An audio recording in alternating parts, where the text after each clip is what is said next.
नमस्कार। अच्छा, एक बात बताइए, निवेश ये शब्द सुनते ही क्या मन में थोड़ा डर सा लगता है? अगर जवाब हाँ है तो आप बिल्कुल सही जगह पर हैं। आज हम इसी डर को जड़ से खत्म करेंगे और देखेंगे कि कैसे इसे एक बहुत ही आसान ऑटोमेटिक आदत में बदला जा सकता है। तो चलिए शुरू करते हैं ये सफर साथ में। तो आगे बढ़ने से पहले एक छोटा सा सवाल है। क्या लगता है इन्वेस्टिंग में सबसे बड़ी गलती क्या होती है? क्या वो गलत स्टॉक चुन लेना है या शायद बहुत ज्यादा रिस्क ले लेना? जरा सोचिए इस बारे में। और शायद आपको ये सुनकर थोड़ी हैरानी हो, लेकिन सबसे बड़ी गलती गलत स्टॉक या म्यूचुअल फंड चुनना है ही नहीं। ज्यादातर लोग, आप जानते हैं, इसी चीज में फंसे रहते हैं कि कौन सा शेयर खरीदें, और इसी चक्कर में वो एक बहुत ही बड़ी गलती कर बैठते हैं। तो फिर असली गलती क्या है? असल में सबसे बड़ी गलती है कभी शुरू ही न करना। जी हां, सिर्फ डर की वजह से पहला कदम ही न उठाना, यही सबसे बड़ा नुकसान है। और आज हमारा मकसद इसी दीवार को तोड़ना है। लेकिन यहां एक सवाल उठता है कि आखिर लोग ये गलती करते ही क्यों हैं? ऐसी कौन सी चीज है जो उन्हें रोकती है?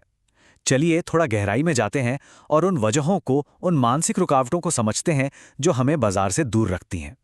और ये जो डर हैं, शायद इनमें से कुछ आपको भी जाने पहचाने लगेंगे, जैसे पैसा डूबने का डर, या ये सोचना कि अरे यार, ये इन्वेस्टिंग तो बहुत कॉम्प्लिकेटेड है, या फिर वो सबसे आम बहाना, सही समय का इंतजार करना। खासकर भारत में तो ये बहुत होता है। हम बाजार के जरा से उतार चढ़ाव से घबरा जाते हैं, और हमारे बड़े बुजुर्ग भी तो अक्सर कहते हैं, एफडी करा लो, सोना खरीद लो। देखिए, ये सारे डर अपनी जगह ठीक हैं, पर सच तो ये है कि यही डर हमें आगे बढ़ने से रोकते हैं। और ये बात बहुत गहरी है, ध्यान से सुनिएगा। हम डरते हैं बाजार में पैसा खोने से, है ना? लेकिन असली रिस्क क्या है पता है? असली रिस्क है महंगाई।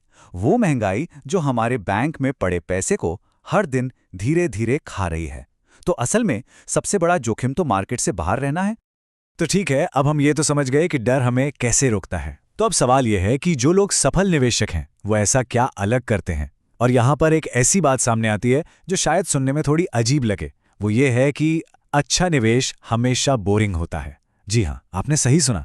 अगर आपकी इन्वेस्टिंग में कोई एक्साइटमेंट, कोई रोमांच नहीं है, तो समझिए आप बिल्कुल सही रास्ते पर हैं। इसको ऐसे देखिए, एक तरफ है एक्साइटिंग इन्वेस्टिंग। ये बिल्कुल एक रोलर कोस्टर की तरह है, जिसमें पूरा ड्रामा है, टेंशन है और गलतियां करने के चांस भी ज्यादा हैं। और दूसरी तरफ है बोरिंग इन्वेस्टिंग। ये तो बस एक पौधे को रोज पानी देने जैसा है। इसमें सिर्फ सब्र है, शांति है और कंपाउंडिंग की जबरदस्त ताकत है।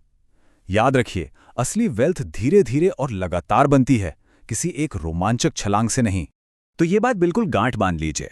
अगर इन्वेस्टिंग में मजा आ रहा है, रोमांच महसूस हो रहा है, तो बहुत चांस है कि कुछ गड़बड़ है। इन्वेस्टिंग एक शांत, एक सिस्टमैटिक प्रोसेस है। ये कोई कसीनो का खेल नहीं है। जब आप अपनी भावनाओं को, अपने इमोशंस को साइड में रखकर फैसले लेते हैं, तभी आपको अच्छे रिजल्ट्स मिलते हैं। तो फिर काम क्या करता है? जवाब है कंपाउंडिंग की ताकत। और इस ताकत का ईंधन, इसका फ्यूल क्या है? वो है समय। मार्केट को टाइम करने की कोशिश मत कीजिए कि कब खरीदें, कब बेचें। इसके बजाय मार्केट में समय बिताइए। जितनी जल्दी आप शुरू करेंगे और जितने लंबे समय तक आप टिके रहेंगे, नतीजे उतने ही जबरदस्त होंगे। चलिए, तो माइंडसेट की बात तो हो गई। अब बात करते हैं प्रैक्टिकल चीजों की, उन आसान से टूल्स की जिनसे कोई भी शुरुआत कर सकता है। और सबसे अच्छी बात, इसके लिए आपको कोई फाइनेंशियल एक्सपर्ट होने की बिल्कुल जरूरत नहीं है। और हमारा सबसे पहला और सबसे जरूरी टूल है इंडेक्स फंड। अब ये क्या है? इसे बहुत सिंपल तरीके से समझिए। किसी एक कंपनी का स्टॉक खरीदने के बजाय आप एक ही बार में देश की टॉप 50 या 30 कंपनियों में एक छोटा छोटा हिस्सा खरीद लेते हैं। इससे क्या होता है? आपका रिस्क तुरंत डाइवर्सिफाई हो जाता है, मतलब बढ़ जाता है। खर्चा बहुत कम होता है और आपको वो जो सिरदर्द होता है ना, अगला मल्टी बगर कौन सा होगा, वो टेंशन लेने की जरूरत ही नहीं पड़ती। देखिए, असली खेल स्टॉक पिकिंग का है ही नहीं। असली खेल है एसेट एलोकेशन का। मतलब ये तय करना कि आपका पैसा कहां कहां लगेगा। इक्विटी यानी स्टॉक्स, ये आपके पैसे को तेजी से बढ़ाने के लिए हैं। आप इन्हें अपने पोर्टफोलियो का ग्रोथ इंजन मान सकते हैं। और दूसरी तरफ है डेट, जैसे कि बॉन्ड्स या ईपीएफ, पीपीएफ। ये आपके पैसों को स्थिरता देने के लिए हैं, एक तरह के शॉक एब्जॉर्बर। तो आपकी उम्र क्या है, आप कितना रिस्क ले सकते हैं, इन सब के आधार पर इन दोनों के बीच एक सही बैलेंस बनाना, बस यही सबसे जरूरी काम है। अब आते हैं इस पूरे सिस्टम के सबसे, कह सकते हैं, जादुई हिस्से पर। एक ऐसा तरीका जो हमारी सबसे बड़ी दुश्मन, हमारी अपनी भावनाओं को इस खेल से पूरी तरह बाहर कर देता है। और वो तरीका है ऑटोमेशन।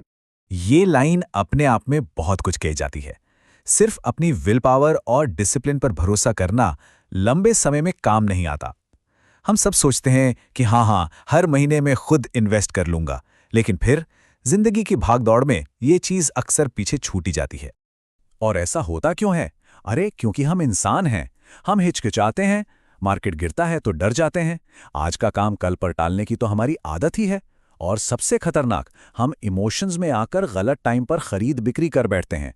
तो जब तक हम मैन्युअली इन्वेस्ट करते हैं, इन गलतियों की गुंजाइश हमेशा बनी रहती है। तो इसका सोल्यूशन क्या है? इसका सोल्यूशन है ऑटो पायलट। एक बहुत ही सिंपल लेकिन शानदार सिस्टम।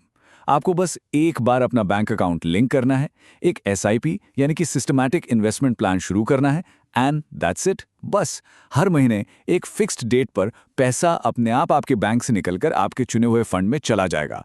मार्केट ऊपर हो नीचे हो कोई फर्क नहीं पड़ता, आपका निवेश चलता रहेगा। ये आपके डिसिप्लिन को आपकी आदत बना देता है। तो चलिए मान लेते हैं कि आपका सिस्टम अब सेट हो गया है, लेकिन लंबे समय तक इस खेल में टिके रहने के लिए एक सही माइंडसेट का होना भी बहुत जरूरी है, खासकर उन मुश्किल दिनों के लिए जब मार्केट में तूफान आता है। एक बात हमेशा याद रखिए, मार्केट का क्रैश होना या गिरना कोई सरप्राइज नहीं है। ये तो इस सफर का एक नॉर्मल हिस्सा है। ये एक गारंटी है, ऐसा होगा ही होगा। गिरावट आती है और फिर चली भी जाती है। तो सवाल ये है कि जब मार्केट गिरे तब क्या करना चाहिए? बहुत सिंपल से नियम है, इन्हें फॉलो कीजिए।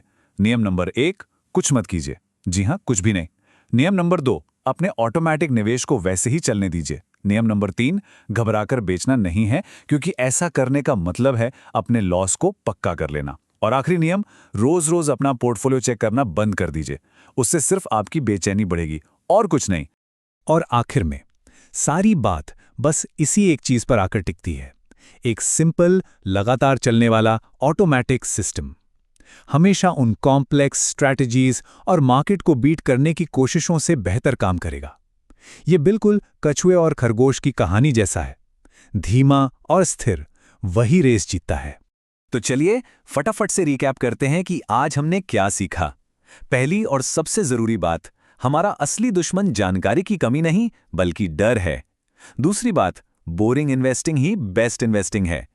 तीसरी, मार्केट को टाइम करने से कहीं बेहतर है मार्केट में टाइम बिताना। और चौथी, कंसिस्टेंसी बनाए रखने की सबसे बड़ी चाबी है ऑटोमेशन। और अब मैं आपको बस एक सवाल के साथ छोड़ना चाहता हूं। आने वाला आर्थिक भविष्य किस चीज पर बनाया जाएगा? सिर्फ अनुशासन और विल पावर पर, जो हम जानते हैं कि कभी भी डगमगा सकता है? या फिर एक ऐसे ऑटो पायलट सिस्टम पर जो बिना रुके, बिना थके, चुपचाप अपना काम करता रहता है? फैसला आपको करना है।